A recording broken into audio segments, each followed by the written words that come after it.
on A-Kon 24. Closing thoughts. Overall, I think A-Kon 24 was a success. It was certainly a fun event. There was a lot to see.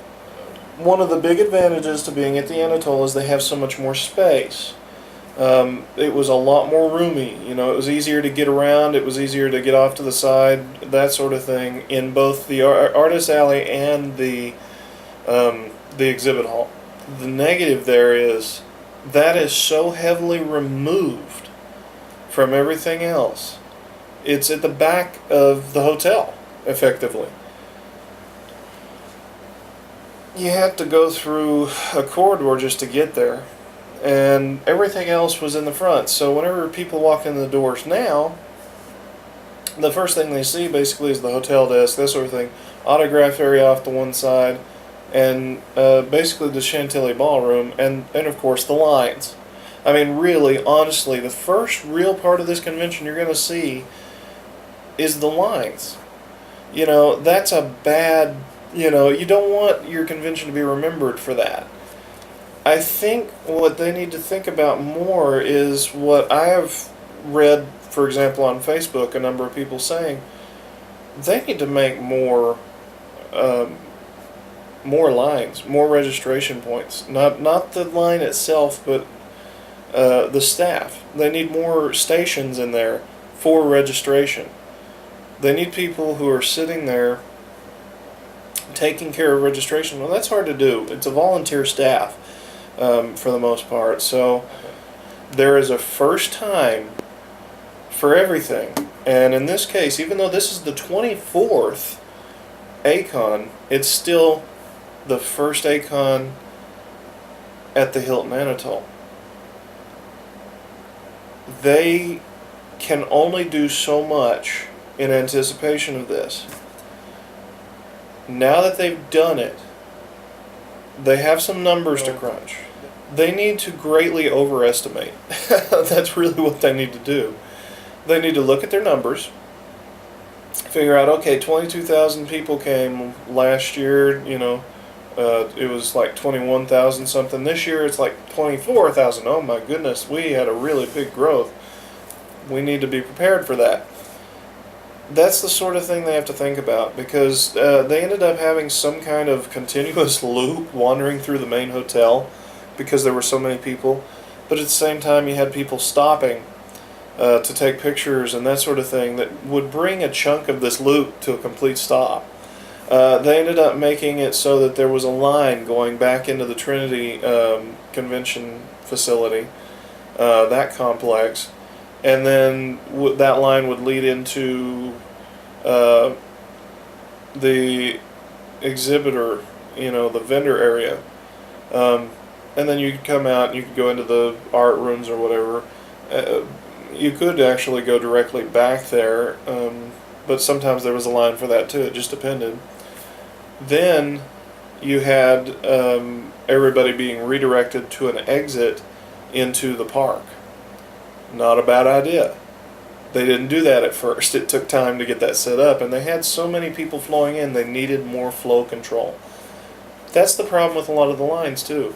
And keep this in mind: if you've got this kind of line and you know, this kind of queue system in place, you're going to end up with such a big crowd in that little pre-function area of the Trinity complex that you can't really move, you can't really do things. It's not a high traffic area, despite the size. They put their convention alley in there. A lot of that could have been set up in a different place.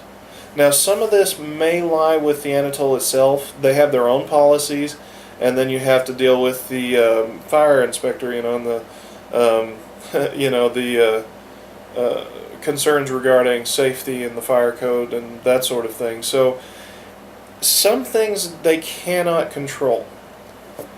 Some things they can, but there's a limit on what they can do. I'll tell you what went wrong in a lot of places involved the lines. They didn't have queues set up. There were queues in terms of they were lines to get in, but they weren't set up with any established boundaries. That's a flaw. There were far too many people line jumping. This has always been a problem, because people get out of line, go get something, come back, get back in line. That's not necessarily a problem until you realize that there are people using that in order to line jump. There are people coming in and there's, oh, there's my friend over there. Well, I'm going to go stand in line with you. That's not fair to everybody else. And in a panel where there's standing room only, think the Rooster Teeth panel, the Team 4-Star panel, the voice actor cold read, that sort of thing really hurts because there are people who don't get to go in. And they're losing out because somebody else happened to know somebody further up in the line. That's not right. I'm sorry, that's just not right. It's one thing when somebody's going to do something like a couple is here and one of them gets in the line while the other one gets them food and then brings it back. But you don't see that as much as you do just, oh, hey guys, I'm going to come over here and sit with you. There's a lot of that going on. Just tape on the floor helps. They had some of those ribbon, cues. They used them mostly in front of the Chantilly Ballroom, and it worked well enough. Coordination. It took until the Team 4-Star panel to get labeled, to get a number in that point in line, which they used black permanent marker, so that's not coming off my hand anytime soon. I've washed it several times. It's still on there. But this ensured that I should have been in line, number 207. I should have been faster than that. I got hit by a line jumper who tried to jump into the next row over, got pseudo-caught when he was sitting effectively in front of me, and his friend was trying to say that he was with him, and the con staff kind of went, yeah. They said, okay, you can wait with him over in that line. We'll get to you in a moment, and they treated it like he was just worried about getting in or something. It's like, guys, that's still not really solving the problem. This guy line jumped, and you putting him and his friend in front of me hasn't solved anything. They're still in front of me. They're just in front of me instead of over in that line in front of me, That didn't really solve it,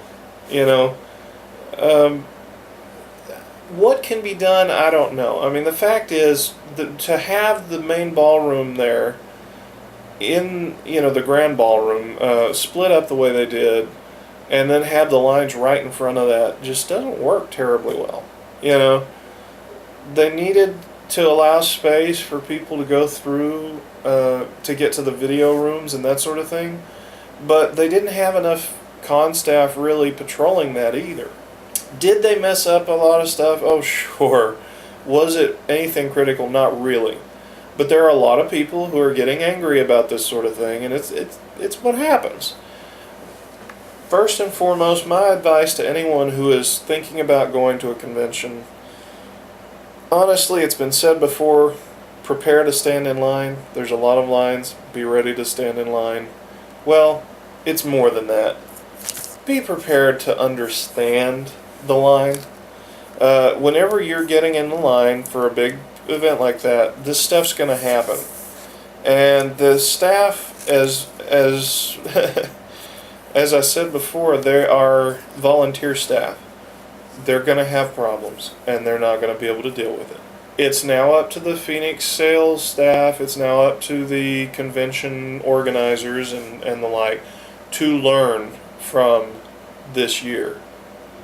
Next year, I can see being a really big event with a lot of new opportunities. You have to learn from the mistakes that were made this year, and some people won't like it, but you have to change. You have to change, just like a lot of people didn't like them changing venues. You have to change how you handle a lot of it. Now that there's a new venue, where could some things be done differently? A second really big criticism, though, I have is the parking. They had something of a scam involved in all of this. And I have a couple of quotes from Facebook I want to read. The first one was one of the people actually complaining about what happened. One of the people that fell victim to this scam. Yeah, this is from all of the people that got their cars towed today from the lot that was 2 blocks down the street from A-Kon. This was a lot where many of us were told by the staff to park when all the hotel lots were full. This was a lot that people parked out on Friday all day and never got towed. There were people holding signs next to the lot in the morning that said A-Kon parking here. Around 70 of us had to pay, now pay attention to that, around 70 of us had to pay around $170 to get our cars out of impound because the parking for one day people was practically non-existent. That would be a hard way to do it. You show up on Saturday because it's the only day that you can be there, and then you find out your car's towed and you have to spend half your day getting your car back. You know, and then pay a bunch of money you would have spent on merchandise. That's bad for everybody, though. You have to understand, I'm going to finish reading this in a second. You have to understand how bad that is for the convention. That is artist alley money. That is hotel, restaurant, and food court money that benefits the hotel for hosting this event. That is vendor money. It's money that would have been spent at the vendors, which is why the vendors are there. So yeah, kind of a bad thing. This needs to be fixed, and those people that got their cars towed deserve to be compensated in some way for having to miss like half of today. A lot of whom missed a majority of the day waiting in that wretched badge line just to get their cars out of the lot because the guys couldn't figure out a parking situation and people were lied to, and all we tried to do was park and we got burned. Very badly written. I mean, it's pretty obvious from the outset that was very badly written. But the point's valid enough. They should be compensated in some way. That's what I realize that's expensive. 70 times 170 is pretty ridiculous, but A-Kon should never have allowed that to happen. You know, the second they knew people were being sent to this wrong lot, they should have started trying to stop people. They should have started going around and announcing to everybody, if you parked in this lot or this lot. And the problem is, it's very loud, and they're walking around with bullhorns trying to talk to people. Bullhorns weren't helping. It's McDonald's syndrome. People are walking around and you hear,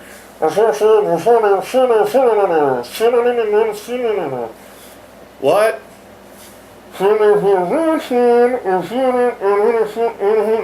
No, just put that down. Tell me. You know. Then they're standing over here trying to talk to a large crowd of people, and it's no, we need to do something about that. That's one thing they need to do. They need to figure out a way of communicating with people. Why? We have an app. That's great if you got a cell phone that can use an app.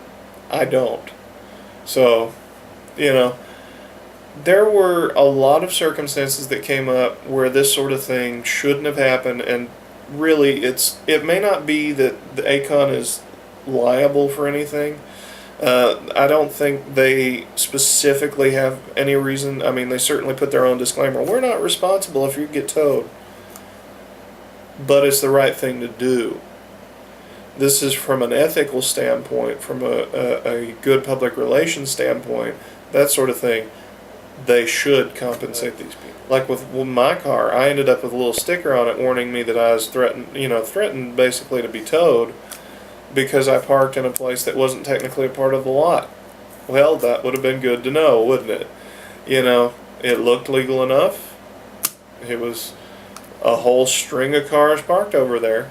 You know, at the very least, the convention should comp them, you know, for next year, for example, or something.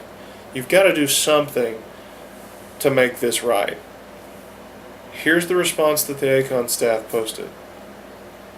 A-Kon posted parking data along with the early hotel information in September of last year. Stop right there. I cannot allow that to go unchallenged. I'm sorry. I really enjoyed A-Kon. I really appreciate they had so much of information available. They did not do that. What they posted in September was, parking at the Anatole will cost $17 a day. That's good, but you have 20,000 people coming. The Anatole does not have 20,000 parking spots. It doesn't have nearly enough parking for that many people. Well, they're not all coming alone, right? Look, the point is, it was obvious, even back then, they did not post anything about where to park beyond the hotel back in September. What they showed back in September was pricing, and that's it. They didn't even show where the overflow lot was. The overflow lot, lot 5 that I parked in, I had no idea where it was. They go on a bit. We frequently reposted it as rooms began to fill. No, you didn't. You posted the prices. You didn't mention where else you could park besides a hotel. You didn't give them instructions on where to park. You just told them how much it would cost to park at the hotel. The fact is, nearly everyone who ever asked a question about this recognized that convention, that hotel's parking space is not enough. So what else do you do? See, we do not compile our own off-site parking map because they are subject to sudden change without warning. No doubt. Here's my problem. Subject to change is one thing. But how hard is it to take a top-down map off of Google and say, here is an overflow lot, here is the primary lot, here is the valet lot, you can't park there, here is the other lots for public parking. How hard is that? You don't even have to use theirs specifically. You can use paint and draw it up based on that. I looked everywhere for parking information before the convention. To the point, I notice I'm getting closer to the camera, I'm getting irritated. To the point that I was even checking for it before I went over there that night. I used my computer here at the hotel to messages or whatever, but I started asking where it was. I started looking for posts and looking for information, and I found probably dozens of times people asked across different media platforms, on Twitter, on Facebook, on Tumblr, pretty much on their website, pretty much went anywhere, anything, even their forum spring, anything that might have given information about that, people were going in and asking, is there any word on the parking situation? Where are the overflow lots? There's not enough space. From what I can tell, there wasn't enough space even for QuakeCon. So where is everybody going to park? How are they going to handle the parking situation? You know what the answer was? We will post something closer to the event. We're still looking into it. We will post something soon. Nothing was ever posted, except they started recommending people look at CostPod's map. That's great, but CostPod's map said to park at Market Center. I got over there and I couldn't figure out whether that was an acceptable parking lot or not. Because parts of it were talking about vendors and the like park for free. It's like, maybe this is the wrong one. The problem with the CostPod map is that it basically just pointed at a parking lot, put a little icon over the little triangle and said, park here. Well, I need to know which part of that parking lot's acceptable to actually park in and which part might be reserved for something else. When in doubt, look for the signs that indicate towing or other fees and don't park there.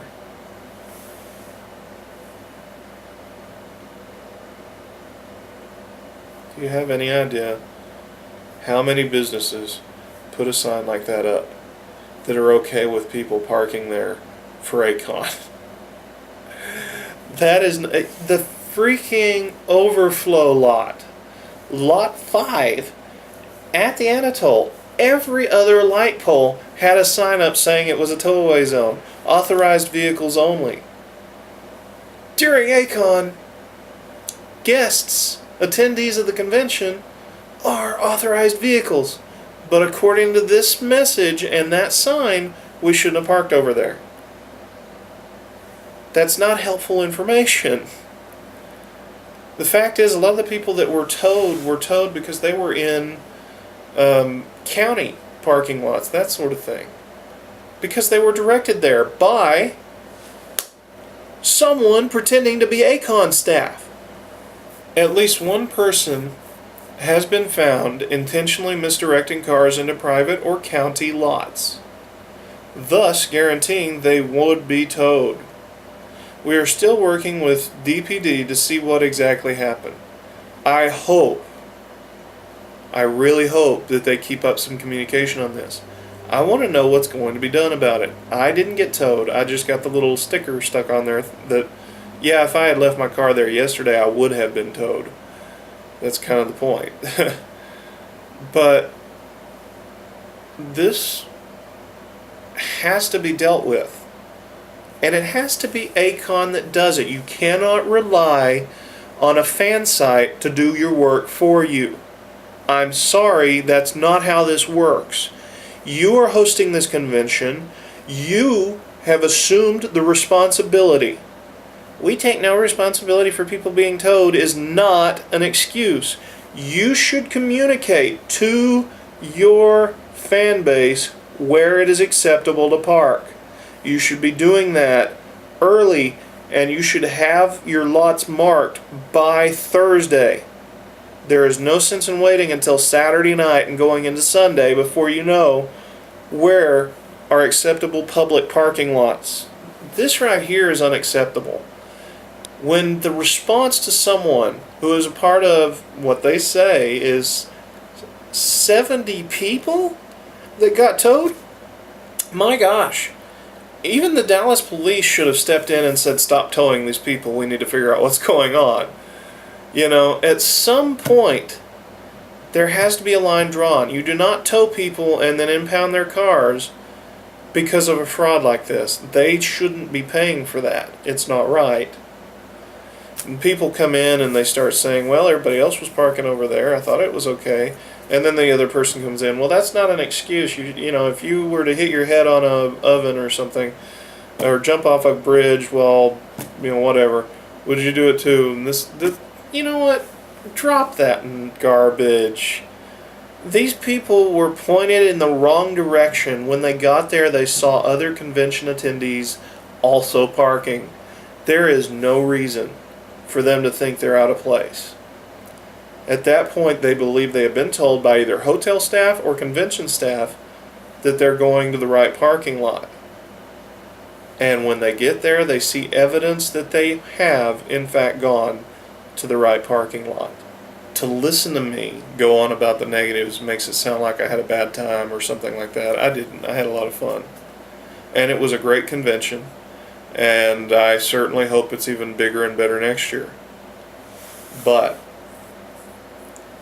A-Kon's organizers have got to learn from what happened this year. That's all there is to it.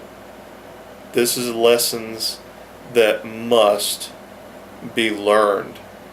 It's not enough to say we're not responsible. You've got to make sure it doesn't happen again. It's not enough just to do things the way we've always done it, or the way that we were doing at the Anatole. You're going to make people unhappy with change. That's going to happen. But change is good, or at least it can be. You've got to learn from what happened this year, what worked, what didn't. Obviously, you want to listen to feedback and the people telling you how you did and that sort of thing, but you've also got to actually look at your data. And you have to anticipate growth next year. There's going to be even more people. How are you going to do lines so that you're not blocking off access to the exhibition center? How are you going to do lines so that people aren't constantly line jumping? How are you going to ensure that people don't get defrauded and sent to parking lots that aren't acceptable? I can't answer that question. I don't know what resources are available. I don't know what information is available. It's up to the organizers. Good luck. I wish you the best. And I can't wait to see what we come up with next. But by all means, please do everything in your power to learn from the mistakes that were made this year. Because honestly, there is a first time for everything. And in effect, even though A-Kon 24 is the 24th A-Kon, this is a brand new start. But now it's time to start the learning process.